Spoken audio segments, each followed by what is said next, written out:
Okay, so apologies for my absence. I am currently sick, but I hope this makes for good compromise. I'll be covering some behavioral theories and relating them to music and education. I'm just briefly going to cover a couple of concepts now, forgive me, as I'm sure by the final week you all would be experts on these by now. Um,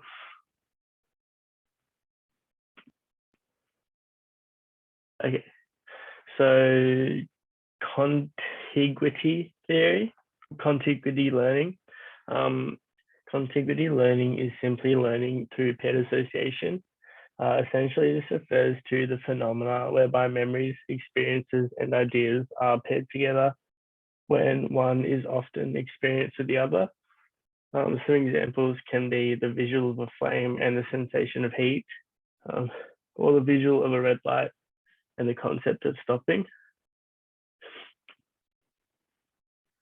Um, Pavlov's classical conditioning theory. This is a theory developed by Russian physiologist Ivan Pavlov, which demonstrates a type of automatic learning process whereby associating a neutral stimulus with an unconditioned stimulus yields a conditioned response.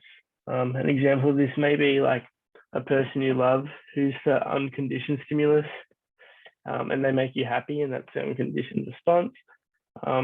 So then, like if you were to associate the smell of a perfume that the person frequently wears, that's like a neutral stimulus with that person, and smelling the perfume will associate the person you love and make you feel happy, and that's a conditioned response.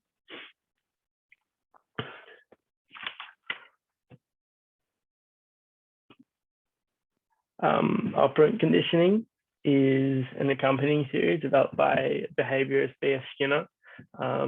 This theory contends that some learned behaviors are developed in response to obtaining rewards and avoiding punishments. Further, these rewards or punishments can be broken down into reinforcement schedules. I'll cover this very little in some examples of behavioral theories when I link it to music and education further on.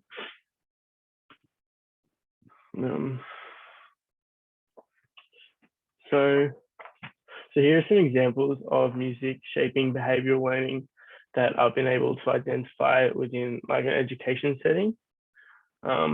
Rhythmic clapping in the classroom for gaining attention. So I'm sure most of us would be familiar with like that. I don't know if we'll pick it up on my microphone, but like that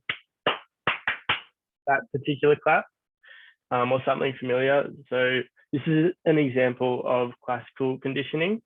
So where prior to the conditioning, a teacher might just raise their voice to get attention for a class. And in the scope of this example, this is an unconditioned stimulus, the raising the voice, and an unconditioned response. But then a teacher might start clapping before raising their voice to get attention, and then this links the unconditioned stimulus with the neutral stimulus. And then if this is repeated frequently enough, this would create a situation where clapping becomes a conditioned stimulus, which yields a conditioned response, which would be the obtaining attention. Another example of classical conditioning I found was so I don't know if this is at least at my school and a few other schools I know, that like at the end of recess and lunchtime, they will like play a song over the speakers, which signifies it's time to go back to class. And the students would have the time of the song to get to class before the bell tones. And then sometimes even my school got rid of the bell because all the kids got conditioned just to know by the end of the song to be in class.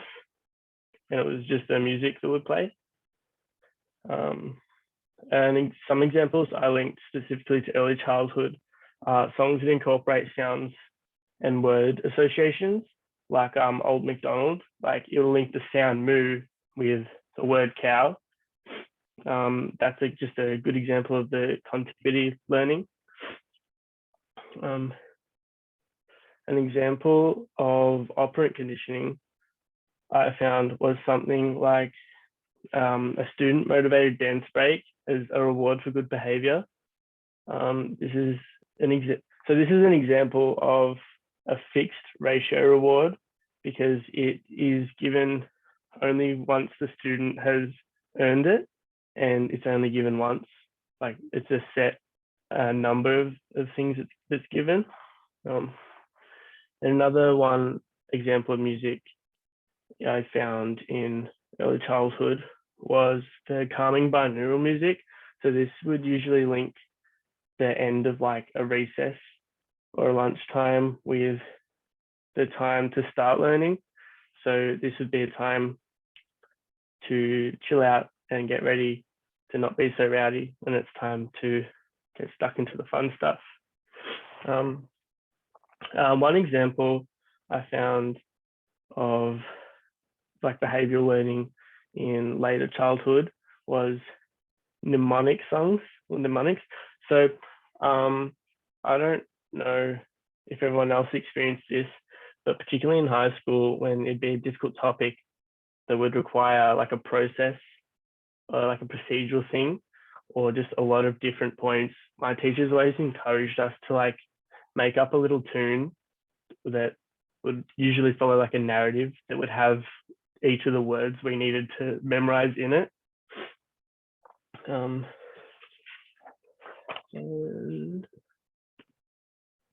just some limitations of these series I got down. So with classical conditioning, students are not always aware that they're learning, and there's an argument to be made like, are the students even learning?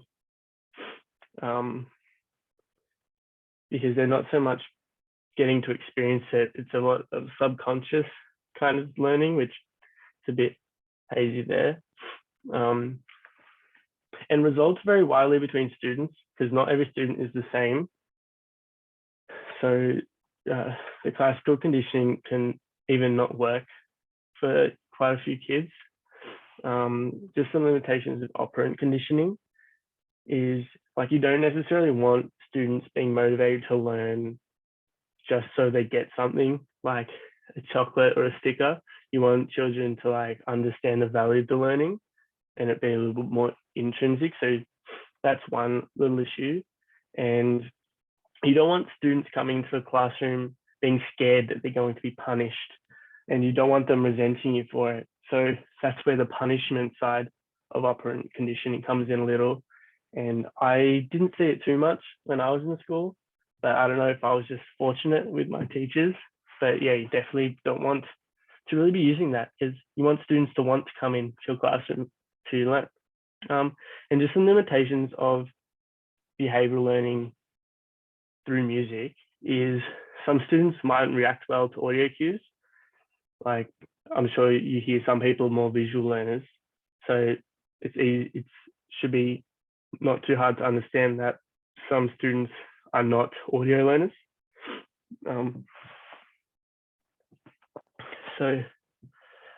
Also it uses your ears. So there are issues with accessibility, particularly for students who are hard of hearing. So you don't want to rely on the music too much, especially if you have a student that's hard of hearing in your classroom. I'm catching a error there. So that A is supposed to be may, but students, they may straight up not like music or certain songs, so they won't react well to the learning. I'm sure it's rare, but you might find some kids who just aren't into it. And some rhythmic cues like clapping could even be scary for younger students, particularly. You know, it's a loud, quite harsh sound. Yeah, so thank you for putting up with my nasally congested voice. I'm sure my group is putting on a smashing presentation. Yeah, thank you for listening.